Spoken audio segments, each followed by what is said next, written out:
The thing that I want to focus on this morning is learning to understand the timing of God.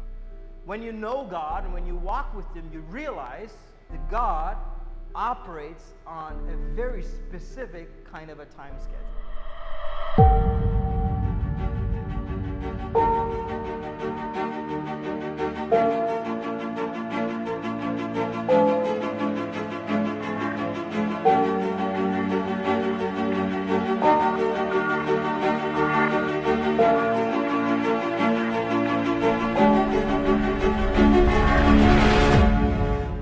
As children of God, we don't doubt that God is there and that He will come through.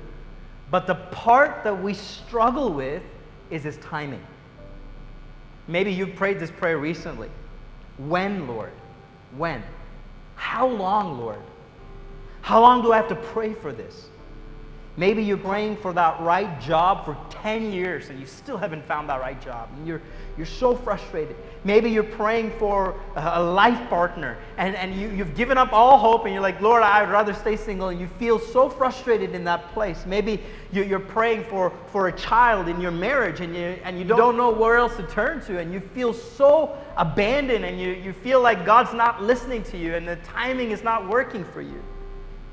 Lazarus, who was a good friend of Jesus, was dead, and Jesus had been notified to come quickly. They sent messages to Jesus saying, come quickly. Lazarus is dying, and pretty much Jesus ignores the request and continues on ministry.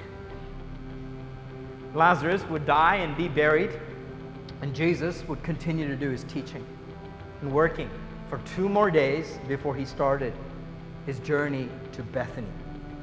The only reason I can give you for the callous response that Jesus had for this SOS help that came to Him was that Jesus knew how the story was going to end.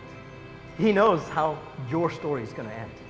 You may be in that moment where you're absolutely in despair and you don't have a clue how things are going to turn out. I want to encourage you and I want to tell you, we have a God who knows. We have a God who sees, and we have a God who is aware of how things will end in your life. Why? Because He's not only the Alpha, but He's also the Omega. He not only begins, but He also finishes. He begins and completes what He begins.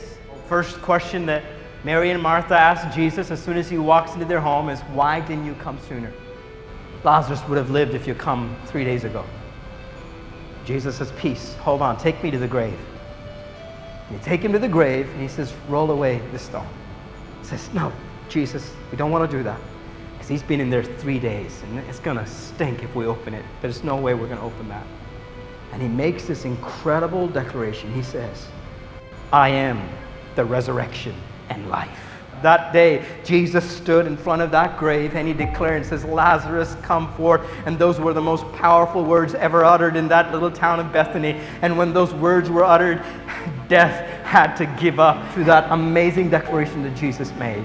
He said to the disciples, all authority in heaven and on earth has been given to me, Jesus says. It's not like the world's authority. His authority supersedes every boss that you ever worked for, every teacher that said no to you, or every situation that you went through. His authority supersedes every circumstance.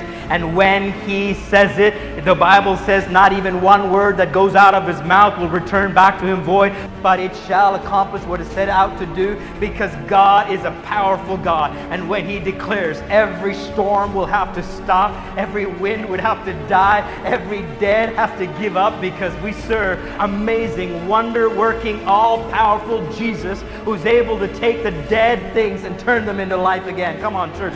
We serve a mighty God. He is the resurrection and the power. When He speaks, death listens. Hold on to the hope.